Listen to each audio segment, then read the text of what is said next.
सुखदेव जी महाराज का पूजन किया है और प्रश्न किया है, म्रियमाणस्य किम कर्तव्यम, मरणासन व्यक्ति का कर्तव्य क्या है। जैसे ही प्रश्न सुना सुखदेव जी महाराज प्रसन्न हो गए। इतना अच्छा प्रश्न लगा कि ना मंगलाचरण किया ना ध्यान लगाया, सीधे उत्तर देना शुरू कर दिया। वरीयानेश ते प्रश्न करतो लोकहितो नृप, आत्मवेद सम्मता पुंसा श्रोतव्यादिषु यः परा। जब प्रश्न कोई अच्छा करता है तो उत्तर देने वाला जल्दी से उत्तर देने लग जाता है। प्रश्न भी पूरा नहीं होता और लोग उत्तर देने लगते हैं। आज सुखदेव जी इतने खुश हो गए कि वाह परीक्षित, वाह क्या प्रश्न किया है तूने, क्या प्रश्न किया है। वरीयानेश ते प्रश्न, ये तुम्हारे अकेले का प्रश्न नहीं है परीक्षित, तो फिर कर्तो लोक हितो नप, ये तो लोक हित का प्रश्न है। क्यों? क्योंकि मरना किसको नहीं है। कोई है जो कह दे कि मुझे मरना नहीं है? मरना सबको है। इसलिए ये प्रश्न अकेले परीक्षित का नहीं है,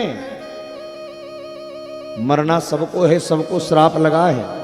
7वें दिन सबको तक्षक डसेगा, 8वां दिन जीवन में नहीं आएगा, क्योंकि सप्ताह में कितने दिन हैं? 7। रवि सोम मंगल बुध गुरु शुक्र शनि, बस 8वां दिन जीवन में नहीं आएगा। इन्हीं 7 दिनों में जन्म है, इन्हीं 7 में जीवन है, इन्हीं 7 दिन में मृत्यु है। रविवार को जन्म हुआ, सोमवार को चलना सीखा, मंगलवार को स्कूल चले गए, बुधवार को विवाह हो गया, गुरुवार को नौकरी लग गई, शुक्रवार को बच्चे हो गए, शनिवार को मर गए। यही 7 दिन है। 8वां दिन तो कुछ आएगा ही नहीं। इन्हीं 7 दिन के चक्कर में सब फंसे हैं।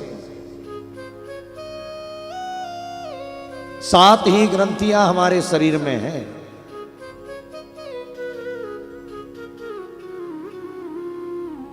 लोग कहते हैं ना, एवं सप्त जनश्चैव सप्त ग्रंथि विभेदनम। धुंधकारी ने बांस में बैठकर कथा सुनी थी और बोले 7वें दिन ग्रंथि फटी और उसका मोक्ष हो गया। तो कौन सी ग्रंथि फटी? ये तो नहीं लिखा कि बांस की ग्रंथि फट गई। एवं सप्तजनश्चैव सप्त ग्रंथि, 7 ग्रंथियां कौन सी? बोले भैया शरीर की 7 ग्रंथियां फट गई। पहली ग्रंथि हमारे गले में, जो गला इधर उधर घूमता है ना, पहला जॉइंट यहीं दिया भगवान। दूसरा कंधे पे, 1 और 2 जॉइंट यहां दे दिए, हो गए 3। फिर दिया एक कमर पर, हो गए 4। फिर दिए 2 घुटने पे, फिर दिया पैरों में। ये इतनी ग्रंथियां बनाकर दी महाराज। और जिस दिन ये सप्त ग्रंथि विभेदन हो जाएगी, उसी दिन ब्रह्मांड फट जाएगा। तो 7 ही दिन हैं, 7 ही ग्रंथियां हैं, 7 ही दिन की कथा है। इसलिए सुखदेव जी महाराज प्रश्न सुनकर बड़े प्रसन्न हो गए। परीक्षित, तुम्हारा प्रश्न सार्वभौम है। सुखदेव जी गदगद हो गए, क्योंकि आज का मनुष्य अपनी कोई तैयारी नहीं कर रहा कि मेरा क्या होगा। सब दूसरों के विषय में सोचने में लगा है। मैं नहीं रहूंगा तो इसका क्या होगा, मैं नहीं रहूंगा तो उसका क्या होगा, लेकिन मेरा क्या होगा ये कोई नहीं सोच रहा। कोई तैयारी नहीं कर रहा। जितनी बड़ी यात्रा होती है उतनी बड़ी तैयारी लगती है। कहीं 1 दिन के लिए जाना हो तो ज़्यादा तैयारी की ज़रूरत नहीं, 2-3 दिन के लिए जाना हो तो थोड़ी तैयारी करो, 1 सप्ताह के लिए जाना हो तो और ज़्यादा वेग जमाओ। 1 महीना के लिए कहीं जाना हो तो और बड़ा बैग जमा हो। जितनी बड़ी यात्रा उतना बड़ी तैयारी। पर एक यात्रा ऐसी है जिस पर जाना सबको है, पर तैयारी कोई कर ही नहीं रहा। उस यात्रा का नाम ही है अंतिम यात्रा। क्यों बोले, उसके बाद कोई यात्रा बचेगी नहीं। और यात्राओं पे तो आपकी मर्जी है कि जाओ कि मत जाओ, पर उस यात्रा पर सबको जाना पड़ेगा। आएगा जब रे बुलावा हरि का, छोड़ के सब कुछ जाना पड़ेगा। आया है सो जाएगा राजा रंक फकीर। फर्क क्या है बोले, कोई सिंहासन चढ़ चला, कोई बंधो जाए जंजीर। कोई सिंहासन पर बैठकर जाएगा, कोई जंजीरों में कसा कर जाएगा, पर जाएंगे सब।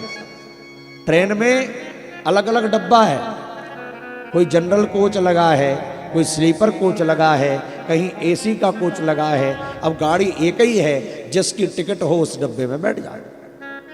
जनरल की टिकट है तो जनरल में धक्के खाओ, स्लीपर की है तो स्लीपर में बैठो, थर्ड एसी की है तो थर्ड एसी में बैठो, और फर्स्ट एसी की टिकट है तो फर्स्ट एसी में बैठो।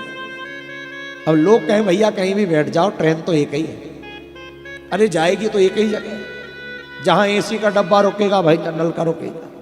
अरे भैया कहने को ट्रेन एक है, हर स्टेशन पे सारे डब्बे रुकेंगे, लेकिन एसी की यात्रा में और जनरल की यात्रा में अंतर है। ऐसे ही जाना सबको वही है, मंजिल सबकी वही है, रास्ता भी एक है, लेकिन डब्बे अलग अलग हैं। अब जैसी टिकट होगी वैसी टिकट में जाएंगे। फर्स्ट एसी की होगी तो बढ़िया चकाचक गद्देदार सुंदर सिंहासन पर बैठकर दोनों तरफ चवल डुल रही हैं, और जाएंगे सीधे वैकुंठ, गोलोक, साकेत। और स्लीपर का जनरल की टिकट है, फिर तो महाराज यम के दूत आएंगे, जबरदस्ती रस्से से खींच के ले जाएंगे। यात्रा एक ही है, जाना अलग अलग है। तो हमारी कैसी तैयारी है, टिकट कौन सी है, ये हमारे हाथ में है। बोली भैया कैसे, क्या तैयारी करें वहां की। याद रख सिकंदर के हौसले तो आली थे, पर जब गया वो दुनिया से दोनों हाथ खाली थे। कुछ ले ही नहीं जा गया तो क्या लेकर के जाएंगे। कहीं लाया था न कहीं ले जावंगा, खाली हाथ आया खाली हाथ जावंगा। तो क्या लेकर गए और कितने ले गए। कितने ही कह लो, मेरा मकान, मेरी जमीन, मेरी दुकान, मेरी पत्नी, मेरा पति, मेरे बच्चे, मेरा घर, ये मेरा वो मेरा, पर याद रखना अंत में कुछ नहीं। इसलिए ध्यान रखना एक एक कर्म करते समय, क्या क्या मैं कर चुका हूं, क्या क्या मैं करूंगा। एक खता मरने के बाद भी होगी, पैदल चलेंगे लोग मैं कांधे पे चलूंगा। एक खता मरने के बाद भी होगी। कुछ नहीं जाएगा। धनानि भूमौ पशुवश्च गोष्ठे, नारिगृह द्वार सखा स्मशाने। कहां तक कौन जाएगा। देहश्चितायाम परलोक मार्गे, धर्मानुगो गच्छति जीव, ये कहा। कुछ भी नहीं, धन भूमि पे पड़ा रह जाएगा, पशु पक्षी गोष्ठ में बंधे रह जाएंगे, घर की स्त्रियां सिर्फ द्वार तक आएंगी, आपके सगे संबंधी भी सिर्फ और सिर्फ शमशान तक जाएंगे, आपका ये शरीर भी सिर्फ चिता तक जाएगा, वहां से ये भी साथ छोड़ देगा। इसके तो आगे भजन ही है साथी, हरि के भजन बिन अकेला रहेगा। इसके आगे क्या जाएगा। बोले पत्नी मकान तक, रिश्तेदार शमशान तक, बेटा अग्निदान तक, पर आपके कर्म श्री भगवान तक।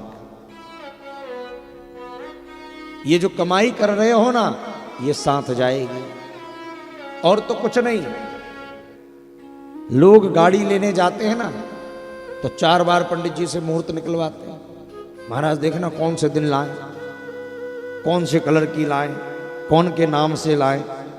पर आज तक कोई पंडित जी के पास गया कि महाराज जरा मुहूर्त देखना कौन से दिन मरे, कौन सी घड़ी में मरे, कहीं राहु काल में नहीं निपट जाए। कोई गया मुहूर्त निकलवाने, 17 चीज के मुहूर्त निकलवाएंगे, लेकिन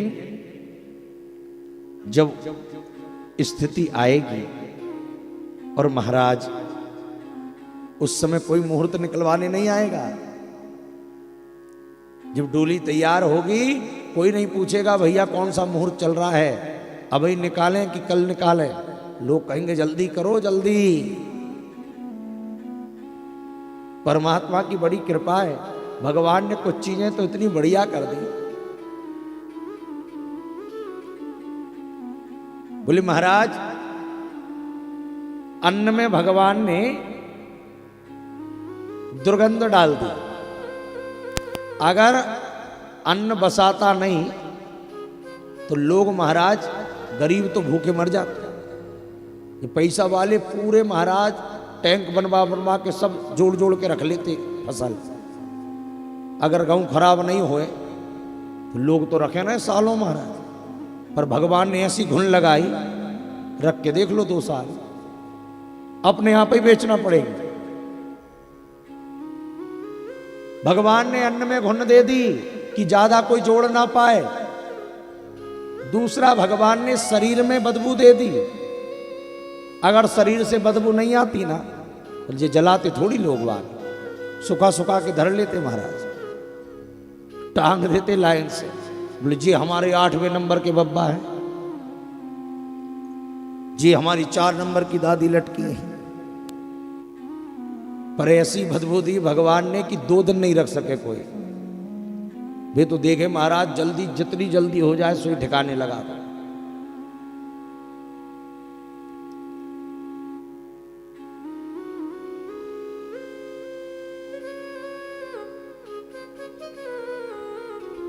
तो